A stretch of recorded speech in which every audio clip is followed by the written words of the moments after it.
How's it going, everybody? Welcome back to another episode of the Hip Drop Podcast. Lucas and I are back for the Wednesday episode to preview Week 16. We will discuss some notable storylines around the league involving two teams that are mathematically eliminated but could be looking at new quarterback situations in 2026. We'll also discuss the Buffalo Bills and what's at stake for them going into the postseason, given they make it. They've not mathematically clinched yet, but we all assume that's coming in the near future. And then, of course, Lucas and I will give our picks and predictions for every game in Week 16. There are 3 weeks left to go in the regular season. Every team will be covered for just 3 more games. And then, of course, the 2025 NFL postseason kicks off second weekend of January. The Chiefs will not be there. Lucas and I will discuss more about the Chiefs as the season winds down, and of course in the offseason, because this is a huge offseason at One Arrowhead Drive, biggest one in a while. But Lucas, how are you doing today? And are you looking forward to the 16th week of the NFL season? I am not. At this Oh, point, I'm kind of okay, over the NFL season. Like blunt. I since the mean, Chiefs are done, like I'm just looking forward to the playoffs. Like if the Chiefs aren't in it, I really don't care how it shakes out. Like yeah, I'll just look to be entertained by the playoffs. But until then, I don't really care. Like I'm gonna watch the yeah. game. But, like I'm not gonna have any rooting interest. Fair enough. Fair enough. And, when our team, 6-8 out of the playoffs, playing two horrendous teams down the stretch. I mean, that Raiders game might be on Comedy Central in Week 18. That game should not even be televised. They have, of course, one more primetime game we have to suffer through on Christmas. So we'll see how that goes. Gardner Minshew against the Broncos defense. I'm not optimistic. But we'll talk about another formerly good AFC team, former AFC contender, no longer a contender, and really has not been a contender, as I clean my camera a little bit here, in quite some time. And that's the Cincinnati Bengals, who last week Joe Burrow made some eye-opening comments about how if he wanted to continue playing, not just for the Bengals, but in the NFL, like he had to be having fun. And if it's not fun, like there's no point in continuing to do so. And that was followed by Burrow having, one of the worst games he's played in a while, at least from a statistical standpoint and from a point standpoint. They score 0 points. They get shut out. They lose 24-0 at home. He throws 2 interceptions, one of them returned for a touchdown. They have 3 games left. They're mathematically eliminated. They're at Miami this week. We'll get to the Dolphins here later on. And Lucas, I think it's worth discussing Joe Burrow's future in the NFL, whether he will be in Cincinnati in 2026. Because I don't think that's set in stone, and where some destinations for him could be uh, via a trade. And he spoke again today because he had the Wednesday press conference today, and he was asked if he could see himself, if he ever thought about playing for another team, and his response was, "I think about a lot of things," or "You think about a lot of things." I want to make sure I get the quote right, one of the two, which is pretty eye opening. I mean, that's not no, and that's a pretty interesting answer for team. Look, that's like their season mathematically is over, but they still have some games left to play. You still want to go out there and represent yourself, even especially against teams of the caliber that they're playing in Miami, Arizona, and then Cleveland to close the year. So, Lucas, what do you make of this Joe Burrow situation? And do you think there's a real possibility, as I mentioned this yesterday, that we could be seeing the last 3 games he plays in Cincinnati? I think it's certainly on the table. I'm not going to sit here and say it's likely that he's gone. I kind of have held the opinion that he's probably going to give them one more offseason to figure it out because he has been hurt. He got hurt last week, or not last week, earlier this season. The year Mm-hmm. before was a disaster, 2024, and then he was hurt for a significant part of 2023 as well. So I'm not going to sit here and say it makes 100% sense for him to want out. It makes a lot of sense, but I I in the end think he will end up sticking around for one more year. And then if it's another year like this year where the coaching staff is a disaster, the team around him is a disaster, and ownership is not going to do anything, then I think it makes then I think there's 100% chance he asks out because I do think he wants to win. I do think he cares, but at the same time, like I don't think he's going to want to abandon ship because the Bengals are his hometown team. So I don't think he's going to like want to leave at the first inkling of trouble. But I wouldn't be surprised if he wanted out. I don't think it's going to happen, but that's my personal prediction. If it was leaked a week after the season that he demanded a trade, I think it would make a lot of sense. I just think I think we're going to wait one more year. But also, we got to remember, Mike Brown is a very stubborn dude. Like, we went through Yeah, something very similar with with Carson Carson Palmer Palmer. Yeah. 15 years ago, and he forced Carson Palmer into like a pseudo retirement. So I just don't think it's going to happen. For another reason, like, even if the Bengals trade him pre-June 1, they would lose $8 million in cap space, not have $8 million in dead money, but they would lose a net $8 million. So they would go from like 70 million in cap space to like 62 by trading him. So I think cap-wise, it would be in the Bengals' best interest to not trade him until next offseason. Well, it wouldn't be in their best interest to trade him at all. But like, Yeah. it wouldn't save any money till next year. Also, because I think he was hurt this year, he kind of has that built-in excuse. But I have no idea. I'm not in the Bengals room. I'm not in Joe Burrow's camp. We'll talk about destinations a little bit later, but I think he'll be a Bengal week 1 of 2026. Okay, so let's do a little recap here. Like the last 3 years of the Bengals and Joe Burrow, 2023, they're 5-4. They start the year slow, then they get rolling a little bit, and then he fractures or he tears a ligament in his wrist in Baltimore. That Thursday night game, he's out for the year. Last year, he has the best season of his career individually, but their defense is horrendous. They go 9-8. They miss the playoffs in the last week of the season. And then this year, obviously just kind of doomed from the start. He gets hurt in week 2. They completely flounder without him. They win just one game. He comes back, it looks promising early on, like they beat the Ravens.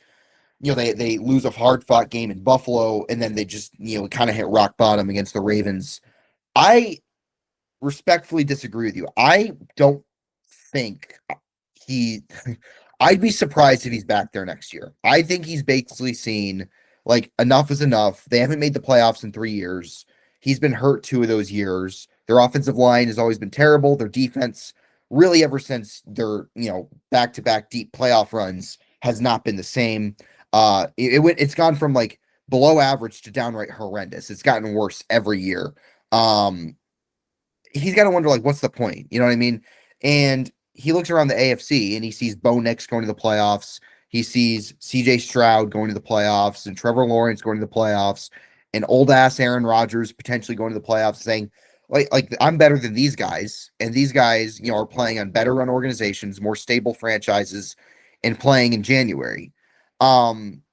He's been in the league, he's been there 6 years, and they've gone to the playoffs twice. Now, you wouldn't say like they made the most of it. They got to the Super Bowl, of course, back in 2021, got back to the championship game in 2022, was a ball hair away from winning that game in Kansas City. But the reality is, like, 2 playoff appearances in 6 years is just not good enough. You know what I mean? It's not going to cut it. I think he's gone. I think he's going to be traded. I think I'm going to give my prediction for the team here later on. I think it will be for a huge haul. Obviously, I think the Bengals will get a lot in return, which I think Mike Brown would like allow him to maybe give him the green light to give that trade, because Carson Palmer, I don't think would have gotten that much.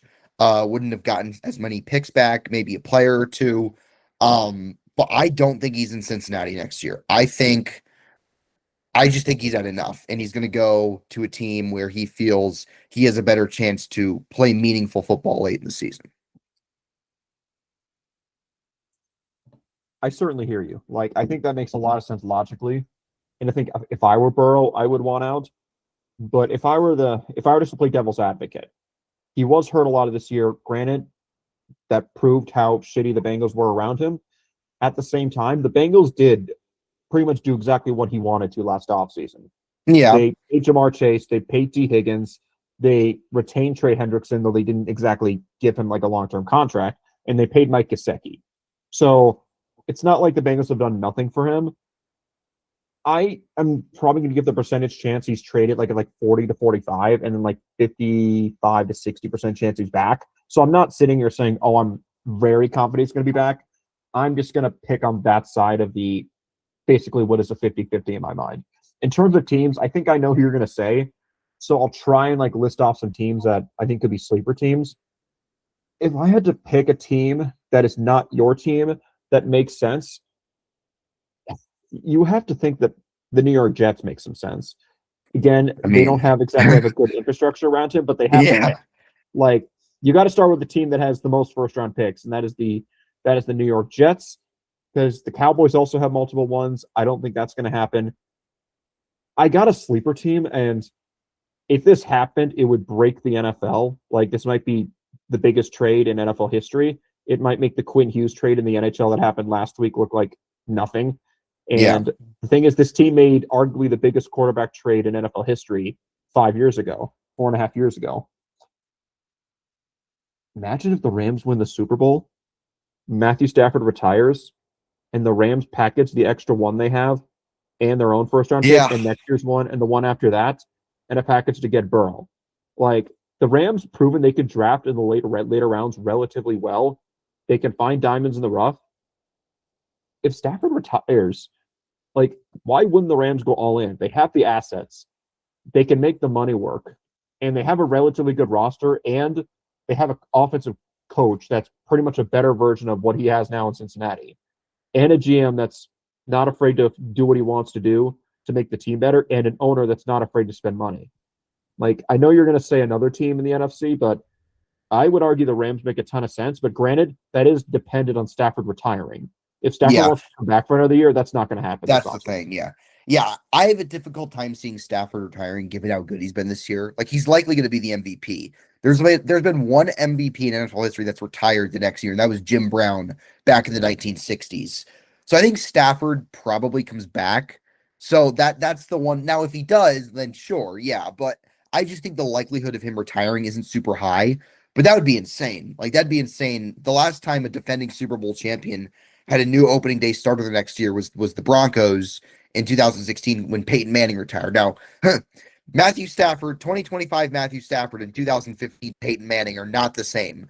One's the MVP, the other one was a bottom 3 starter in the league. So that'd be huge. That'd be pretty wild. But my team, I mean, if you guessed correctly, Joe Burrow might be coming to your neck of the woods, Lucas. My team's the Vikings. I think that makes the most sense because he has his other college receiver in Justin Jefferson. Jordan Addison's there. Kevin O'Connell is a far better offensive coach than Zach Taylor is, in my opinion.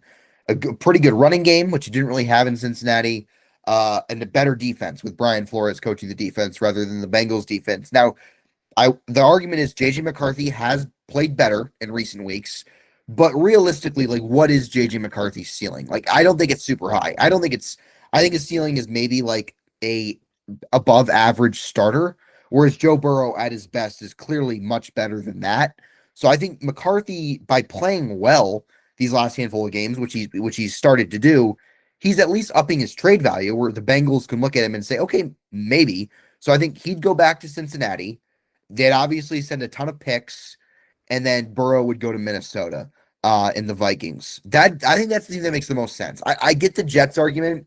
The problem is the Jets are a worse organization than the Bengals are. Like, he's going from one bad organization to a worse, or now maybe their new leadership of Aaron Glenn and Muji are steering that ship in the right direction, but Woody Johnson is still there. He's not going anywhere. I've seen the Raiders tossed around. That would make no sense. I mean, those are worse situations than the Bengals, in my opinion. I think the Vikings makes the most sense in terms of like going to a team where he can realistically win and is an upgrade over where the Bengals are at.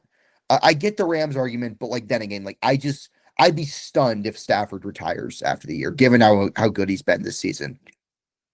Yeah, that makes a lot of sense. I think the only hesitation I have with the Vikings is they're 35 million over the cap, so they would have to do some serious cap gymnastics because they would first have to get under the cap, then trade for Burrow. So they got to get like $25 million under the cap before they could do any gymnastics. If they trade JJ McCarthy, they would only save about they would lose cap space. They would gain about zero cap space, about $400,000 they would lose. So they're not exactly saving money by getting rid of him. And so would that kind of force the Vikings, because they don't exactly have an extra first, would they just have to trade their next 3 first-round picks, maybe a second-round pick or 2 on top of it, and then maybe do they have to trade up one of the players off the roster? Like, is that something that's going to happen? Maybe they just feel like okay, we have a developmental guard in the waiting. We could maybe trade like Will Fries. We could trade Ryan Kelly. One of these offensive lineman goes back to Cincinnati on top of McCarthy and the picks. But I like it just because I'm a Minnesota guy, so it would make the Vikings more exciting. The only downside is the roster in Minnesota is not exactly set up very well long term. Like they haven't drafted very well. Their cap situation is not exactly ideal. Like, and trading McCarthy would help with that. But even if they trade McCarthy, they only have $23.3 million in cap space in 2027. That's 2 years down the road when like teams might not have a lot of cap commitments. So the roster's not exactly in condition to bolster it around Joe Burrow with the lack of picks. And this Vikings team hasn't exactly drafted well. So I think it makes sense in the short term, like the next 1 to 2 years. But I think long term, if Burrow's like looking ahead, like, man, I trust Kevin O'Connell. I don't trust this team's ability to draft. And right now, the roster is not terrible. But maybe in a year or two, with fewer assets to improve the team, if they draft just as poorly as they have the previous 3 or 4 years, with plus the lack of first round picks, this roster might be one of the worst in the NFL in 2 years. And I'll be back in a pretty similar position. That's kind of my counter argument. Again, I'd love it. I'd sign up for it. But another Minnesota team just made one of the biggest trades in their sport, in their league's history, with Quinn Hughes going to the Minnesota Wild. So Burrow going to the Vikings would basically make that nothing, like a pebble in a shoe. I think the Vikings, like you said, make sense for the short term. I just think if Matthew Stafford retires, I think the Rams is the obvious place. But at the same time, if Stafford doesn't retire, there's no real obvious place, because if you're a team trading for Burrow, you got to have the assets to like make it happen, or you have to have the roster in place to where you could afford to give up first round picks in exchange for Joe Burrow and still have a competent team around him. There's not a team that really fits both. Like every team that trades for him is going to have either, okay, they might have a good current roster, but they don't have the assets to improve the team down the road, or they do have the assets like the Jets or the Saints, but he's not going to go to the Saints. Like the Jets, the problem is they don't have the current roster to compete immediately, so he's not going to be interested in that. That's the problem with trading a franchise quarterback, is they could pretty much pick where they want to go. So it's not like a wide receiver, a pass rusher, or like a guard that could be traded to pretty much anywhere. Like Burrow's going to want to go to a very specific situation, and not that many teams need a quarterback. Not that many teams have picks to make it happen, and not that many teams are a place where Joe Burrow is going to want to go and hopefully be his next and final stop. For sure. Absolutely. And that again, there are valid concerns with the Vikings. And like I said, he might not get moved at all. He might be in Cincinnati next year. He might give them one more shot to figure this thing out. But it's a Bengals team that I just think has a very murky future, because there's not a lot of talent on that team outside of Burrow and those two receivers. The defense is not even close. The coaching staff, I think, is way in over their head. I mean, I think Zach Taylor's probably be back next year, given the Bengals' history. I mean, they kept Marvin Lewis around for 16 years, who didn't win a single playoff game. I don't think Zach Taylor should be back. I mean, I feel like that Super Bowl run is far enough in the past where it's like, okay, man, it's been 4 years since then. You had one good season, two mediocre seasons, and one terrible season. So I don't know. It's a very interesting situation. It'll be one that we'll closely monitor throughout the offseason to see if anything happens there, to see what happens. Because this would be the biggest quarterback trade probably since, Aaron Rodgers going to the Jets 3 years ago.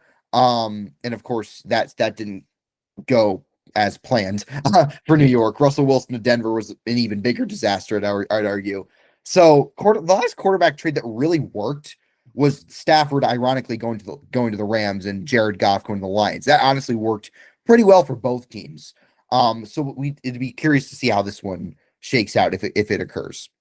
All right, next up, Lucas, we're going to talk about the Bengals' upcoming opponent this week, the Miami Dolphins. They just made a pretty big move in lieu of their 28-15, not that close, loss on Monday night to the Pittsburgh Steelers. They have benched Tua Tagovailoa for the last 3 games of the season. Quinn Ewers, rookie, 7th round rookie from the University of Texas, longtime starter there, will be starting against the Bengals this week. That game is in Miami. Tua not only will not be the backup, he'll be the emergency third string quarterback. Zach Wilson will be the backup. So Tua has played his last snap likely this season, and I feel like for all intents and purposes, played his last snap as a Miami Dolphin on Monday night in Pittsburgh. And Tua's a different situation, because I feel like you'd be hard pressed to find a team that would trade for him, given his contract, given his level of play this season, given his health issues. So I feel like this is a situation where the Dolphins are going to do what the Broncos did with Russ and what the Raiders did with Derek Carr back in 2022, was where they bench him the last handful of the games, so they don't have to pay injury on injury damages on his contract, and then they release him in the offseason. They just eat the cap hit, and it'd be a pretty significant cap hit, which is what you get for giving him that deal. So he'd hit the market. I got to be honest, like I don't know what the home for Tua is next year if he continues to play. He might retire. There's been speculation of that. That he might walk away from the sport. The only team that I look at and think that makes a modicum of sense is Arizona, the Cardinals. Um, that's the only team I look at and say like, okay, maybe he could go there. But the rest here are the teams that have quarterback uncertainty this year. So the Jets, I mean, he's not going to go to a division rival, and they're likely going to take a quarterback. Pittsburgh, he's not going to a cold weather team. The Steelers would not do that. The Browns, no. They're more likely to take a quarterback. The Raiders are likely to take a quarterback. The Falcons, maybe you squint, but I don't know how big of a difference he is from Kirk Cousins and Michael Penix. I think the Cardinals are the team that makes the most sense if he were to go next year, but I don't think it's a guarantee that he's a week one starter next year. I don't know if he's going to continue to play. I don't know if he's going to be a backup. It's a very murky situation because he's just not that good. That's the reality. Like he's gotten worse than he used to be, but he's never really been anything special, even when he was putting up good numbers. And now he's a net negative as a player at this point of his career. So I don't know how many teams would take that on. But I don't know if we see Tua Tagovailoa play another NFL snap. Yeah, I see where you're coming from. And the Cardinals were the team I had pulled up. I was looking at the Yeah. over the cap, so that's why I kind of went animated. Like, I think Yeah. we're on the same wavelength there because it just logically that makes sense. The only problem with Arizona is what do they do with Kyler Murray? Like, if a team Yeah, he that won't be there next year. Yeah. a team that trades for Tua, like as long as they have the cap space to take on his contract immediately, which is a $40 million cap hit is what a team will inherit in 2026, they can move money around because the team would pretty much be inheriting a 3-year deal about at 126.4 million with 43 million guaranteed, which that sounds like a lot, but like for quarterback money, $43 million in guarantees is not that much. So if they could just find a team that's just willing to swallow that, they would have to attach a pick. Of course, like they probably have to trade a second round pick alongside Tua to get rid of the contract for like maybe a 7th round pick. So Arizona would make sense, but then the question is, what does Arizona do with Kyler Murray? They would save 35 million if they traded him, but the thing is that whoever takes him on is going to have to pay him the rest of the money, and the cap hit that the team would inherit would be 42 million. So it's pretty much the same math going in reverse. So it doesn't make sense to do a Kyler Murray for Tua swap because then the Dolphins would have to eat about $45 million in dead money for Tua for 2026 if they trade him pre-June 1, plus the $42 million cap hit for Kyler. So it's $87 million in quarterbacks who aren't that good. So I was thinking about this, like, and I know it's a kind of a sidebar. Tua goes to Arizona, but then do the Jets maybe just throw one of their ones in 2026 at Kyler? They just take a flyer, and maybe the Cardinals throw like a 3rd round pick back. The Jets buy low on a quarterback who had kind of an MVP season in 2021. The Cardinals move off that money, they move off that contract, and the Jets basically get to cash in a 1st round pick for a quarterback who has shown potential in the past. Like they buy low, and if it doesn't work out, fine. They blew a 1st round pick, but they at least got a starting quarterback because I don't think the Jets are going to want to be terrible in 2026. Like I think they're going to want to be respectable. Does that make sense for Kyler? Tua goes to Arizona, Kyler goes to the Jets, and then whatever happens in 2026 happens for both of those teams. Yeah. I don't think Kyler Murray's worth a 1st round pick, but the Jets have so many assets that they'd be willing to at least throw something. I feel like the Jets. Yeah, that's why the Cardinals would have to throw something back. Like, because I feel like the Tua for Kyler swap. I feel like the Dolphins' strategy, the sense that I'm getting is that they're going to punt on 2026 and they're going to go for a quarterback in 2027 because that's a better and deeper class. Like this class has like 2 or maybe 3 guys that I think are legitimate, like Mendoza, Dante Moore, Darian Mensah from Duke if he decides to come out. But next year's class, I feel like has more high quality prospects. And I feel like the Dolphins are going to at least bridge it with a veteran next year and go into 2027 with hopes to have that first or maybe top 3 pick to take a guy. That's the scenario that makes the most sense because Kyler, he's played his last snap in the Cardinals. I think that's a pretty much a foregone conclusion. I think the Jets, given where the assets they have, could be the move there because I don't know. I mean, they have 3 wins. The Raiders have 2. The Browns have 3, but the Jets beat the Browns. I don't know if the Jets can be picking high enough to get a Mendoza or a Dante Moore, because I feel like those 2 guys might be off the board by Cleveland and Las Vegas. So Kyler is a guy, like I said, I think Kyler is better than Tua. I think he's a guy that has shown flashes of being, he was a borderline top 10 quarterback, early 2020s. I think, he was kind of a top 15 guy. I don't know if he is that now, given the injuries and the inconsistency, but I do think he's shown more potential in his career than Tua has. And like I said, I think Tua's best shot to be a starter next year is in Arizona, personally. Yeah, I agree. I think Tua to Arizona makes a lot of sense. Like the Cardinals, they could tank while trying to like give Tank with Tua. Yeah. Yeah, tank with Tua. Like, oh, we're trying to be competitive. We'll trade for a quarterback who has made the playoffs before. And the more I think about it, the more this makes sense. The Jets have 2 first-round picks in the 2026 draft. They have 1 from the Colts, and then in 2027 they have 3. Which the 2027 class is a lot better, like top to bottom, not just I the agree. quarterback, Yeah. with every position. And so the Jets have their own pick. They have the Colts pick, and then I think they have a pick from the Cowboys, but it's the In the better of the Quinnen Cowboys Williams. or Green Bay Packers pick. Yeah, from the Yeah. Quinnen Williams trade. So if the Jets are like, let's say next year the Colts bottom out and they finish like they have pick 10, the Jets have a bounce back year and they're like 9th. And then let's say the Cowboys are awful and they have like the 13th pick. They'll have 3 top 15 picks and the Jets can still like have a good year next year and then package those picks for a quarterback to move up. And so there's not really a lot to lose with trading for Kyler Murray. I think if the Cardinals trade Murray and a 3rd round pick or something like that, maybe Kyler and a 2nd in exchange for the Jets' 1st round pick, the worst of the picks, that makes a lot of sense for both sides. The Jets get a higher floor quarterback with a higher ceiling that if it goes wrong, they don't have a lot of assets tied into that quarterback, and they still have assets for 2027. The Cardinals get to dump off Kyler's contract. I think that makes a lot of sense. Whether the Jets agree and Aaron Glenn wants someone like Kyler Murray who has a video game addiction, that remains to be seen, but on paper it makes a lot of sense. And Lucas and I will be discussing the quarterback carousel in this offseason, our predictions for that. We'll probably do that the week after the Super Bowl, because that's always a big talking point, like which teams are going to make changes at the quarterback position, who will be starting where. So it's a little bit of a preview to what's happening there. I don't know what Tua's future is. Like, I just think he was always kind of a red flag because he's undersized. He doesn't have a great arm. I feel like taking him in the top 5 was a little bit risky. And then, of course, the injuries just kind of extrapolated, and he just is what he is. He's just a below average player at this point in his career. Maybe going to Arizona in a warm weather state, playing warm weather opponents in San Francisco and Los Angeles, and Seattle's not entirely ideal. I don't know. Maybe he just needs to change the scenery, but I just don't know if you can really win many games with him, regardless of where your team's at. Alrighty. Do you have any final thoughts on Tua and what the future holds for number 1?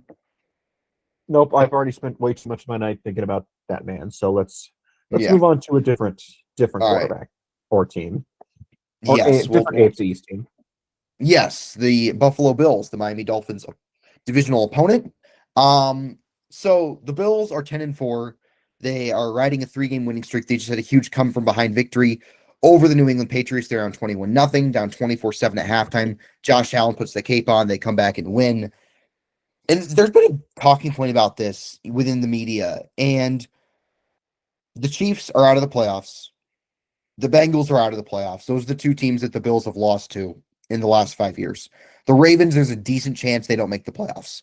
So you're looking at a field of the Broncos, the Steelers, the Patriots, the Jaguars, the Texans, the Chargers, like a lot of teams that don't have a lot of postseason experience, a lot of quarterbacks that don't have significant postseason experience, with the exception of Aaron Rodgers.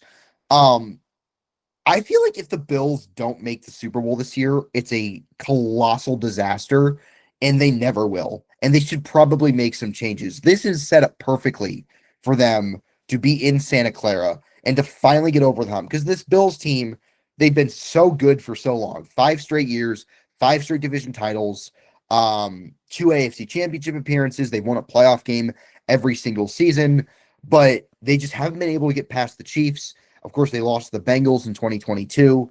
That last year was the closest they've gotten to the Super Bowl. They lost that nail biter in the championship game. But this year, the path is as easy as it's going to be in the AFC. Now, the NFC is a different story. I mean, I think there are some teams that could be a difficult matchup if they were to get to the Super Bowl, such as the Rams, maybe Seattle with their defense. But the Bills have pretty much a yellow brick road to Santa Clara in February.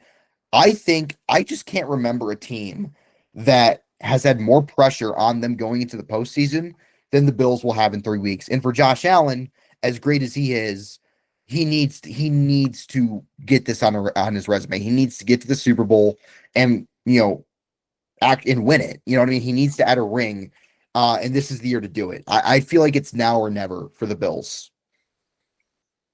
Yeah, I'm with you 100%. I understand a lot of Bills fans will say that the roster's just not good enough this year.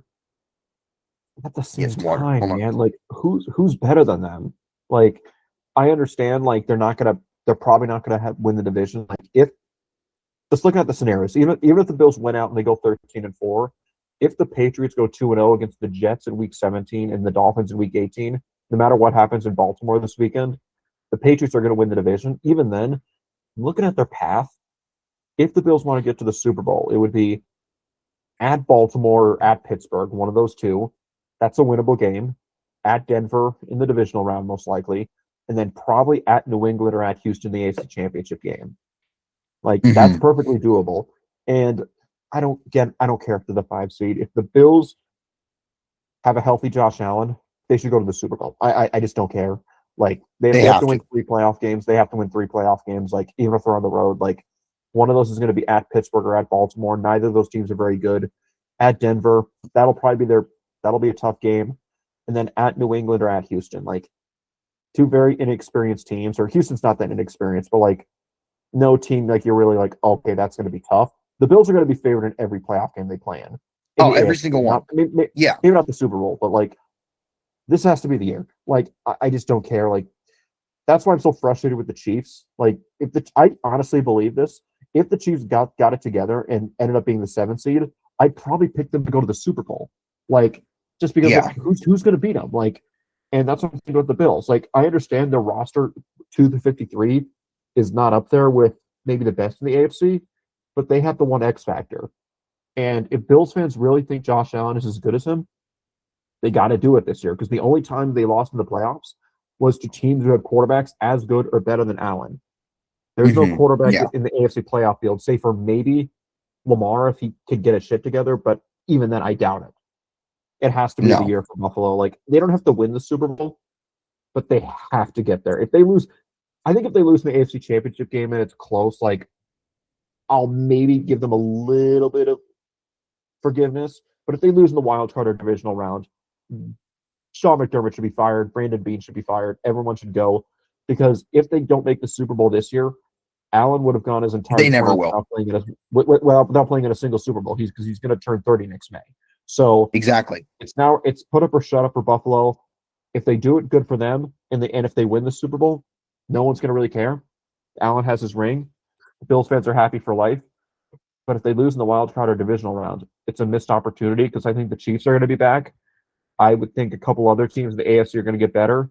Maybe the Chargers will be better next year. This is as clear of a path as they're ever going to get, even if they're a 5 seed and have to play 3 road games. For sure. There's no excuse. And I actually disagree with you. I think they have. I don't care if it's the AFC Championship. If it's a close loss, they have to win. They can't lose in the AFC Championship. They can't lose in the divisional round. God forbid they cannot lose in the wild card. If they get to the Super Bowl and they lose to the Rams, like a close game to the Rams, and Stafford just goes off, and the Rams roster is better, and McVay just outcoaches McDermott. Okay, fine. You at least got there. You won the week conference. You played in the Super Bowl. You lost to a better team. Shit happens. but they got to get there. This is their year. And they've had so many like great wins this year. They start off the season with that thrilling win over the Ravens. They have that huge come from behind victory at New England. They come from behind to beat the Bengals. They score. Allen scores 6 touchdowns and a win against the Buccaneers at home. They beat the Chiefs again in the regular season. I want you people make the argument the roster's not that good, but it's good enough. They have enough good Yeah. players. They have a superhuman quarterback. And as great as I think Josh Allen is, this is his time. This is his time to cement his legacy as one of the game's greats. And he won't do that if he doesn't get to the Super Bowl. Bare bones minimum. That's the bare minimum to get there. And if you get there, win it. Allen's the best quarterback in the playoffs on both sides. Both sides. So this is his time. This is Buffalo's time. And we'll see if they get it done. Yeah, the only area I'll disagree is if they get to the Super Bowl, there's no chance they fire Brandon Beane or Sean McDermott. No, if they lose in the Super Bowl, you don't fire people. You won the conference. Exactly. That'd be ridiculous. But even if they lose in the AFC Championship, but it's competitive, maybe they should move on from both of them. But I think if it's a competitive AFC title loss, I just don't know if Terry Pegula is going to pull the trigger. That's the tough part. He's a very conservative GM when it comes to, or GM owner when it comes to making moves. I mean, he also owns the Buffalo Sabres. They recently made a GM change, but it was a very milquetoast change. He fired Kevin Adams, who was not a very good GM. Granted, he's complained before that GMing in Buffalo is very hard, but then he just immediately promoted the assistant GM, who used to be a milquetoast GM right down the road in Columbus. Not exactly a radical change. So that just signals if his radical change is just going from milquetoast to milquetoast, I don't think he's going to fire the coach who's been with him for almost a decade and the GM who's been with him for almost a decade for losing in the AFC Championship game, the third time they've been there during this century. I agree they probably should fire them if they don't get to the Super Bowl, but whether the Pegula family will actually pull the trigger is another question, and I don't think they will, though they should. Yeah, that's the tough part. They got to do it. You can't lose to Bo Nix. You can't lose to New England. You can't lose to Houston. I know the Texans have given the Bills hell the last 2 years. Josh Allen has really struggled against that defense. You got to win it, man. You're playing the Texans. They have no offense outside of Stroud and Nico Collins. Overcome it. Get it done. Mahomes beat one of the best defenses of the last 10 years in their building with no receivers besides Rashee Rice and a declining Travis Kelce in 2023 in the Baltimore Ravens. That's one of the best teams by DVOA of the last decade, and Mahomes went in there and beat them. Get it done for Josh Allen. It's his time. All right. Yep. So it's set up perfectly for Buffalo. They are at Cleveland this week, and that sets up our pick segment for Week 16. I will rattle off the records thus far. Lucas getting his notes ready. So first place is my dad at 152-70. Second place is Matt Verderam of Sports Illustrated. His picks available online at 148-74. I am in third place at 144-80. And then Lucas bringing up the rear at 136-87. So there's 3 weeks left to go. Lucas has 3 weeks left. He's got to do really well to avoid the kibosh and finishing in last place. My dad, it's actually a pretty tight race at the top. My dad and Matt Verderam are separated by 4 picks. I am 4 picks behind Mr. Verderam. So that sets up our predictions for Week 16, kicking off with a huge, I would argue, the biggest Thursday night football game since Amazon Prime bought the product in 2022. Seahawks-Rams in Seattle. For all intents and purposes, the battle for the number 1 seed. I'm actually going to take the Rams in this game. I don't like what I've seen from Sam Darnold in this Seattle offense over the last month. And Darnold, until he wins a meaningful game, I'm picking against him. He has not shown that he can play well in big games. He has been awful against Chris Shula and the Rams defense the last 2 times he's played them. I like the Rams as one. Give me the better coach. Give me the better quarterback. Give me the better roster, quite honestly. Give me Los Angeles tomorrow night. And then Saturday, the doubleheader, Commanders, Eagles. I'm taking the Eagles in this one. I thought it was pretty encouraging. I know it was the Raiders. I was encouraged from what I saw.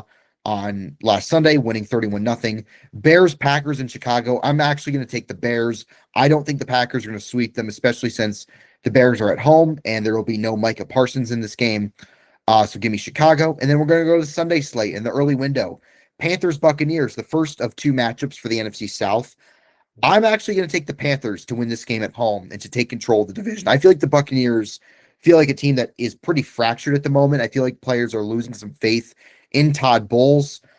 Carolina is nothing special. I mean, they just got swept by the New Orleans Saints, for God's sakes, but they're at home. I'm gonna ride with them. Their vibes are a little better to me. Browns, Bills. Give me the Bills. I mean, if we're talking about them being Super Bowl or bust, that would start by beating Cleveland.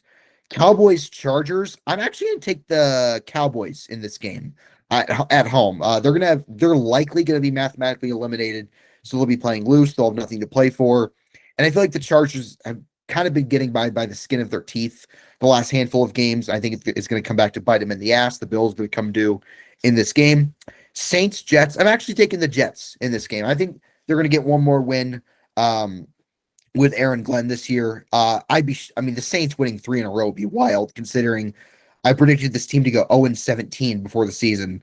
So give me the Jets going down to New Orleans. Aaron Glenn gets a win over a team that I believe he played for. I believe Aaron Glenn played for the Saints for a few years, if I'm not mistaken. Giants, Vikings. Give me the Giants. Like, the Giants are a bad team, but they're 4-13 bad. They're not 2-15 bad. I think they'll pick up a couple more wins. I know McCarthy's played better, but like, I don't really trust him in this in cold weather. So give me the Giants to win at home. Titans, Chiefs. My goodness, this game is be awful. I'm actually going to take the Chiefs. I know against most teams I would pick against the Chiefs, but the Titans are that level of bad that I think Gardner Minshew could literally score 13 points, and that should be enough to win this game. Dolphins, Bengals. Give me the Bengals. I don't have a lot of faith in Quinn Ewers winning this one. Cardinals, Falcons in the afternoon. I'm going to take the Falcons. The Cardinals just feel like a team that's just absolutely cooked with gas. The Falcons maybe picked up some good vibes with that win last Thursday. So they win. They don't have a first round pick, so there's no point in tanking there. Broncos, Jaguars. I'm taking Denver at home. I know Trevor Lawrence has played a lot better, but this is a different animal. That's a tough place to play. Denver has not lost at home in well over a year. Lions, Steelers. This is an interesting one. If this game was in Pittsburgh, I would probably take the Steelers, but it's in Detroit. I'll take the Lions. The Lions need this game a lot more than the Steelers do. The Steelers have given themselves some breathing room in the AFC North, so I'll take a desperate Detroit team at home. Texans, Raiders. I mean, the Texans, my God, that's not worth debating. Sunday Night Football, Ravens, Patriots. I'm going to take New England on the road. I think they're the better team. I think the Ravens kind of got lucky playing a pretty checked out Bengals team last week. It's a team that I think New England can expose their flaws, and they'll be pissed off after blowing that game against the Bills. And then Monday Night Football, Colts, 49ers. This is my riskiest pick. I'm actually going to take Phillip Rivers in the Indianapolis Colts to beat the 49ers at home on Monday Night Football to get their first win since week 10. Excellent. We have, on my count, 7 disagreements this week. So it's going to be moving. It's going to be moving time. Like, I'm either going to catch you or get really close to catching you, or I'm going to completely cook myself like a Thanksgiving ham, and I'll probably just end up quitting this segment of the podcast. So I'll get started. Rams, Seahawks. Give me the Rams. I'm with you 100%. I don't trust Sam Darnold. He's pumpkining. Eagles, Commanders. Give me the Commanders. Packers, Bears. I'm going to go with Green Bay. Commanders or Eagles? Commanders. Oh, I said the Eagles. Sorry, I meant to say the Eagles. So Eagles, okay, because you said Commanders with no explanation. Yeah. Sorry. So Eagles. Eagles, Commanders, Eagles, Packers, Bears. Give me the Packers. Bucks, Panthers. I'm going to go with the Bucks. I think the Buccaneers realize they still have a chance to win the division, so I don't think they're going to be fully checked out, though it's really close. Bills and Browns. Give me the Bills, of course. Chargers, Cowboys. Give me Dallas as well. Jets, Saints. I'm going to go with the Saints, but I do think the Jets will keep it close. Vikings, Giants. Give me the Vikings. So we disagree there. Chiefs, Titans. I'm going with Tennessee. The Chiefs, oh my God, do not seem to win in Nashville. They haven't done so since 2013. With Gardner Minshew, I think there's a chance this Chiefs team is completely checked out. I think this team is either going to be completely checked out, the most checked out you've ever seen a team this early in the season, or it's gonna in some hilarious twist of fate, they're gonna score like 35 points in like Oh in my God. 35 to 10 and just piss everyone off. Like piss no one will be happy if they lose if the Chiefs win 35 to 10. So give me Nobody. Tennessee. I'd be more mad Bengals if they Dolphins. win that. Yeah. Yeah, exactly. Bengals Dolphins, give me the Bengals. Falcons Cardinals. I'm gonna go with the Cardinals. I think Jacoby Brissett needs to get a win. So I'm gonna give it to Arizona. Not Jaguars, Dolphins. Jaguars, Broncos, give me Denver. Steelers, Lions by 1,000,000. Raiders, Texans by 2,000,000. Patriots, Ravens. This is my closest pick. I'm gonna thread the needle. I'm gonna take New England to cover, but the Ravens to win. But I'm more confident in the Patriots winning than I am the Ravens winning by more than a field goal. So I'm taking a big risk. So give me Baltimore to win. Niners, Colts. I see where you're coming from, but I'm going to go with the Niners. All righty. So that wraps up our pick segment for week 16. We'll see how that goes. We'll see if there's any upsets, see if there's any surprising results. Lucas, do you have any parting thoughts before we disperse here? Other than I really hope I catch you or get close to catching you, or else I'm going to be very sad. Well, 7 disagreements. I mean, if you get the better of that, that would bridge the gap a little bit. I honest to God, I'm changing my pick. I'm taking the Titans over the Chiefs. I just Coward. Yeah, I just no. I mean, it's still early. I mean, it'd be worse if I did it at the last minute. I think the Chiefs might lose out. Maybe they beat the Raiders because the Raiders are just that level of ass. The Chiefs are ready to go home. They're ready to move on from this season, and I think that'd be a perfect way to clinch a losing season by losing to the worst. At minimum, the second worst team in the NFL. Yeah, that'd be pretty fitting. All right, everybody, that wraps it up for our week 16 preview. We'll be back next Tuesday to recap week 16 and then of course look ahead to week 17, the second to last week of the regular season. As we inch closer and closer to the playoffs, the playoff picture is starting to form in both conferences, and before we know it, we'll be previewing Super Bowl 60 in a little over a month. So Lucas, thank you very much, and we will see everybody next week.